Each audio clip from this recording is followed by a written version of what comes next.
Bonjour, merci de rester sur nos programmes et bienvenue à ce journal.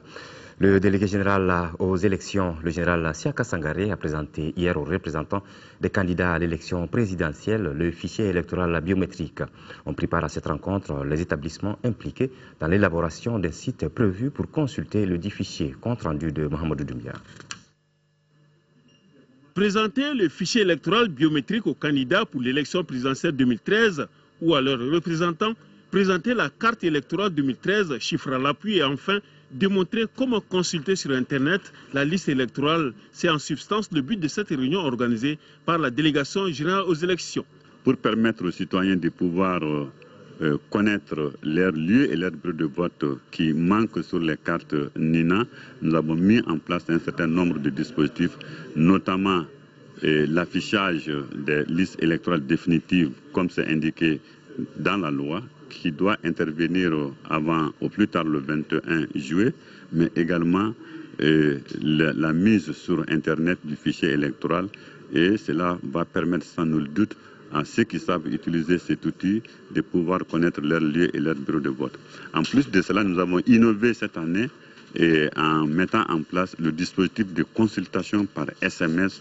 Pour consulter dès demain à l'aide de sa carte NINA les lieux de vote, il suffira de cliquer sur www.dge2013.ml, un site créé par l'AGETIC, ou par SMS.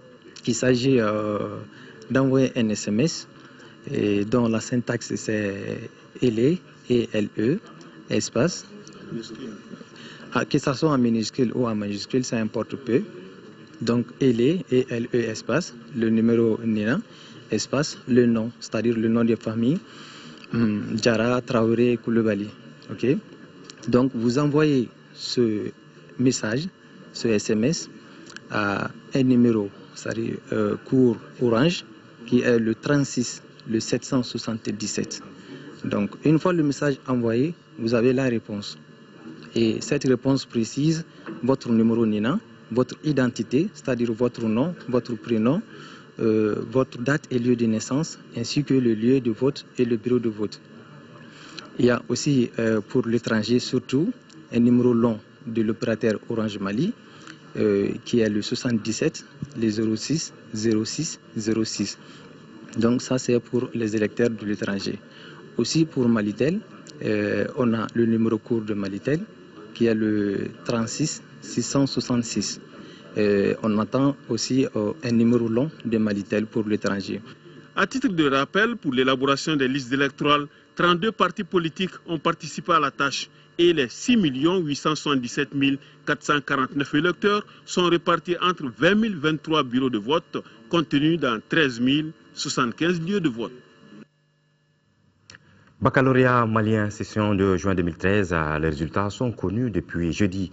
Le taux de réussite est de 13,02%, un taux légèrement en hausse par rapport à celui de l'année dernière qui était de 12,36%. Notre reporter Fadema Keita a fait le tour de certains établissements de la capitale, vous allez le voir. Il a rencontré des candidats partagés entre joie et tristesse, tout naturellement. Les résultats du baccalauréat malien, session de juin 2013, sont tombés depuis hier. Au lycée privé Avenir de l'Hippodrome, en commune 2 du district de Bamako, sur les 420 candidats présentés à l'examen, 41 sont admis. Cette année, en essai, il y a eu 3 passants. En essai cette année, 3 passants sur les 13 candidats présentés. En SH, il y a eu 12 passants. En LL, il y a eu 13 passants. L'année dernière, c'était 16. Et en SB, 6 passants. Face aux résultats alarmants enregistrés au lycée Bamneta Diallo, lycée des jeunes filles, et au lycée Massamara Diabaté, les administrateurs demandent une remise en cause. Sur les 254, 24 sont admises. On a organisé des devoirs en commun dans toutes les classes du terminal, chaque mercredi après-midi. Et c'est ce résultat qu'on a eu. Ces résultats reflètent réellement le niveau de nos élèves. Sur cet effectif de 1120 candidats, il y a 147 qui ont reçu le baccalauréat session de juin 2013. J'étais parmi les admis. Bon, je suis très contente. Ils ont tous été les bons à rentrer. Cette année, j'étais le CL, j'ai échoué. J'ai mes enfants qui sont à l'université. Bon, le dernier, malheureusement, il n'a pas passé cette année. Et il n'a jamais redoublé. Et cette année, il n'a pas passé. Et je pense que c'est la paresse de l'enfant. Cette légère hausse, 13,02% cette année contre 12,36% en 2012, est loin d'atteindre les taux enregistrés par certains pays de la sous-région. Au niveau du Burkina, à la session de juin 2013, ils sont à 33,53%. Au niveau du Bénin, ils sont à 32,35%. Au niveau de la Côte d'Ivoire, ils sont à 33,58%. Au niveau du Sénégal, ils sont à 39%. Et nous sommes à 13,02%. Donc, il appartient aux uns aux autres de tirer la conclusion. Pour le directeur du Centre national des examens et concours de l'éducation, ces résultats sont le reflet de la réalité malienne. Les résultats sont très loin d'être satisfaisants dans la mesure où il faut avoir 50% pour dire que les résultats sont acceptables, passables. Les enseignants, les élèves, les parents qui ont inscrit leurs enfants, qui les nourrissent, qui les habillent, qui les transportent, qui les logent et qui doivent les suivre à la maison, et l'État. Donc, c'est l'ensemble de ces 4 composantes-là qui doivent chacune à son niveau réfléchir sur sa part de responsabilité et ensuite, ils doivent se retrouver pour situer les responsabilités des uns et des autres et enfin décider d'orienter ou de réorienter le système éducatif. La Cour d'assises a rendu son verdict hier sur les 74 dossiers qui lui avaient été soumis. 72 ont été jugés. Il ressort de ces jugements 28 acquittements, 29 condamnations à des peines d'emprisonnement ferme, entre autres. À la clôture des travaux, le procureur général près la Cour d'appel de Bamako a insisté sur la modernisation de l'outil de travail de la police et de la gendarmerie. Sera Bachili nous en fait le point. Les arrêts de la Cour d'assises de Bamako au terme de sa deuxième session font état de 28 acquittements, 21 condamnations avec sursis. 29 personnes ont écopé des peines d'emprisonnement ferme et 10 des peines de réclusion. 22 accusés ont été condamnés par contumace. À cela s'ajoutent des amendes, dommages et intérêts et des remboursements à hauteur de 322 millions environ. La tâche a été donc rude pour la justice, mais elle pouvait être allégée si la police et la gendarmerie étaient bien équipées. Les investigations policières ne seront jamais un modèle du genre tant que les pouvoirs publics ne prendront pas à sa juste mesure l'importance de doter les services d'investigation des moyens techniques et scientifiques performants, d'une part, mais également d'une formation adéquate et de qualité. Parce que le crime se perfectionne et il faut que les moyens pour le contrer ou pour le combattre soient également à hauteur. Dans le commissariat de police, parce qu'on n'a aucun moyen scientifique et technique, c'est la matraque qui sert souvent de laboratoire de police technique et scientifique. Il faut que cela change. Nécessité donc d'investigation plus fouillée pour la police et la gendarmerie, le procureur général a également fait cas des failles dans d'autres secteurs comme l'éducation. Les jeunes qui ont échoué à l'école viennent grossir le rang des délinquants. Repère de la vie, la justice doit faire son travail comme l'impose le respect du droit. La justice est animée par des hommes qui sont avant tout des citoyens. Je crois que le rôle et la responsabilité de chaque Malien à l'aune des épreuves que nous traversons, est interpellé. Et c'est pourquoi, moi, personnellement, je ne vois pas d'inconvénient à ce que, citoyen d'abord, chaque Malien puisse se prononcer sur les grandes questions qui se posent actuellement. Donc, à mon avis, la justice, indépendamment de sa neutralité ou bien de son obligation de réserve, peut se prononcer sur des questions essentielles de la vie de la nation. La Cour d'assises a donc permis de constater l'usage des armes de plus en plus fréquent par les populations, le vol des motos et la pédophilie qui s'accentuent. La liste est longue. Ce sont donc au total 15 infractions qui ont été révélées au cours de ces assises. Le réseau des communicateurs traditionnels pour le développement au Mali et en Afrique, Recotrad, vient d'organiser à Koulikoro une journée de sensibilisation sur le mot Dambé, l'une des valeurs essentielles de notre culture. La rencontre est destinée aux délégués membres du Recotrad des 7 cercles de la région de Koulikoro et leur radio communautaire. Reportage de Ousmane Koïta. Échanger et partager sur le Dambé, l'une des valeurs essentielles de notre culture. Tel est l'objectif de cette vaste campagne de sensibilisation. La rencontre est initiée par le réseau des communicateurs traditionnels pour le développement au Mali et en Afrique, RECOTRAD, sur l'ensemble du territoire national. Elle s'inscrit dans le cadre de la sensibilisation et la mobilisation en faveur des prochaines élections. Nous avons choisi cette période parce que les élections s'approchent. Nous demandons à nos hôtes de penser au Mali d'hier pour se projeter à l'avenir et d'écouter les griots.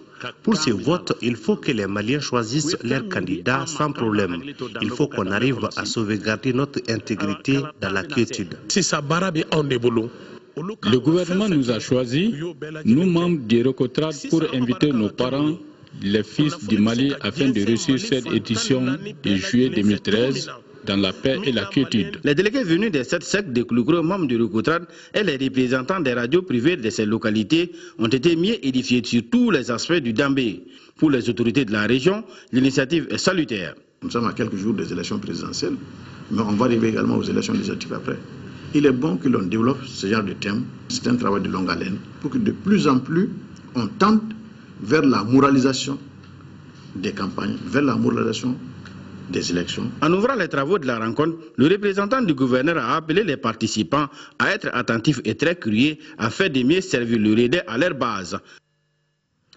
Nous restons avec le RECOTRAD qui s'engage pour les élections transparentes et paisibles au Mali.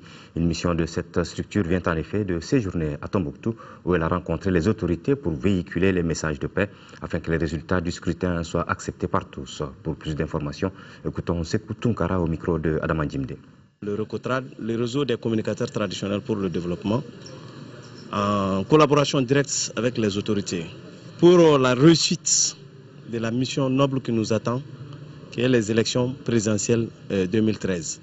Et pour cette réussite, nous pensons que nous, en tant que modérateurs de la société, nous avons notre mot à dire pour qu'il y ait des élections apaisées, pour que tous ensemble nous acceptions les résultats qui vont sortir des urnes. Nous sommes le baromètre de la société.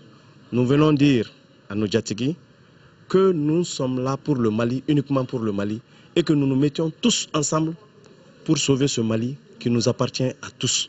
Donc qu'il y ait des élections apaisées, crédibles, qu'il y ait des élections après lesquelles il n'y a pas de fracture, il n'y a pas de guerre, qu'il y ait la paix. Donc c'est dans ce cadre que nous sommes à Tombouctou. C'est une mission nationale du RECOTRAD accompagnée par les autorités dans toutes les régions du Mali. Actualité hors de chez nous, brève sur le continent avec une première escale en Égypte où les manifestations se poursuivent toujours avec les pro-Morsi qui ont appelé à des rassemblements. Un vendredi sous très haute tension en Égypte. À l'appel des frères musulmans, les pro-Morsi ont promis une nouvelle journée de mobilisation pour réclamer le retour du président déchu. Mobilisation également des anti-Morsi qui ont appelé à des rassemblements. La veille, à la télévision, le président par intérim a mis en garde contre tout recours à la violence. Le Nigeria va retirer une partie de ses troupes au Mali. Le chef de l'État ivoirien, Alassane Ouattara, président en exercice de la CEDEAO, l'a annoncé en marge du 43e sommet de l'organisation ouest-africaine. Raison invoquée, la situation intérieure. Le Nigeria a besoin de ses hommes pour combattre les islamistes de Boko Haram. Raison plus officieuse, Abuja s'estime pas assez bien traité depuis que l'ONU a pris en main les opérations au Mali. L'autopsie l'a confirmé, Philippe Verdon a bien été tué d'une balle dans la tête. Son corps a été retrouvé début juillet dans la région de Tessalit, mais Al-Qaïda avait annoncé son exécution peu après l'intervention française au Mali en représailles. Sur les dernières images, l'otage était apparu très malade, aux côtés de Serge Lazarevitch, un autre Français avec qui il avait été enlevé au Mali il y a 1 an et demi. Corruption en Chine avec la police qui révèle que le groupe pharmaceutique GSK aurait corrompu des partenaires clés avec des pots de vin qui avoisineraient 400 millions d'euros. Un laboratoire britannique dans une affaire de pots de vin en Chine. La grande entreprise pharmaceutique GSK aurait corrompu des partenaires clés, fonctionnaires, firmes pharmaceutiques, hôpitaux, médecins. Une méthode pour doper ses ventes. L'affaire a été révélée par la police chinoise. Pour contourner la loi, ce genre d'entreprise distribue les enveloppes d'argent via des agences de voyage. Des agences comme celle-ci. Aujourd'hui, cette agence de voyage a été fermée par la police et rien ne filtre. On n'a rien à dire. On sait seulement ce qui a été dit à la télévision. On a les mêmes informations que vous. Je n'ai rien à ajouter, ok? Merci. Une gêne autour de ces pots de vin. Ils représenteraient près de 400 millions d'euros. Une vingtaine de personnes ont déjà été arrêtées. Et le directeur financier britannique de GSK est bloqué en Chine. Le laboratoire s'est empressé de présenter ses excuses. Ces allégations sont honteuses. Nous regrettons ce qui est arrivé. Nous allons entièrement coopérer avec les enquêteurs et nous allons prendre toutes les mesures nécessaires. Le démantèlement de ce réseau, un exemple pour les autorités chinoises. Le pays affiche sa détermination dans la lutte contre la corruption. Un combat sans réforme de fond pour certains experts. Le monde en bref à présent avec un premier sujet sur la ville américaine de Détroit qui est depuis jeudi dernier la plus grande ville des États-Unis à se déclarer en faillite avec une dette de plus de 18 milliards de dollars. Façade de l'Amérique triomphante des années 50, la ville de Détroit est devenue jeudi la plus grande ville américaine à se déclarer en faillite, dernier acte en date de la capitale de l'automobile. La dette accumulée est vertigineuse, 18 milliards et demi de dollars. La mise en faillite de la ville par le maire est la seule solution pour permettre à Détroit de redevenir stable et viable afin que les habitants aient accès aux services publics élémentaires. Aujourd'hui, Détroit offre un paysage de désolation. Usines, bâtiments et maisons sont laissés à l'abandon. Si les rêves qu'on a eus ne se sont pas réalisés, ou même si il semble qu'ils aient été brisés, ils ne le sont pas pour toujours et qu'il faut continuer à se battre. Henri Alec, journaliste franco-algérien et militant communiste, est mort à Paris à l'âge de 92 ans. Il fut l'un des premiers à dénoncer la torture pendant la guerre d'Algérie dans un livre choc, La Question, qui sera saisi le lendemain de sa parution. Un témoignage sur la torture par les militaires français qu'il avait subi en tant que directeur du journal Alger Républicain. Condamné à 10 ans de travaux forcés, il s'évadera en 1961. Pour les communistes, le nom d'Henri Alec restera synonyme de vérité, de courage et de justice. À une semaine des législatives, des dizaines de milliers de partisans ont salué le retour d'exil de Sam Rainsy, le chef de l'opposition au Cambodge, gracié par le roi. Âgé de 64 ans, il avait fui le Cambodge en 2009 et vivait en France, dont il avait aussi la nationalité, pour échapper à des condamnations. Sam Rainsy va participer à la campagne électorale de son parti et espère mettre fin aux 28 ans de règne du Premier ministre Hun Sen. Au Liban, l'armée libanaise a affirmé qu'il n'y avait pas de motivation politique derrière le meurtre d'un farouche défenseur du président syrien Bachar el-Assad. Connu comme un expert du régime pro-Assad, Mohamed Darar Jamo intervenait souvent à la télévision. Selon l'enquête, son meurtre est lié à des raisons familiales. Son frère, son épouse et le neveu de cette dernière ont été arrêtés. Une arme a également été saisie. Voilà, c'est la fin de cette édition.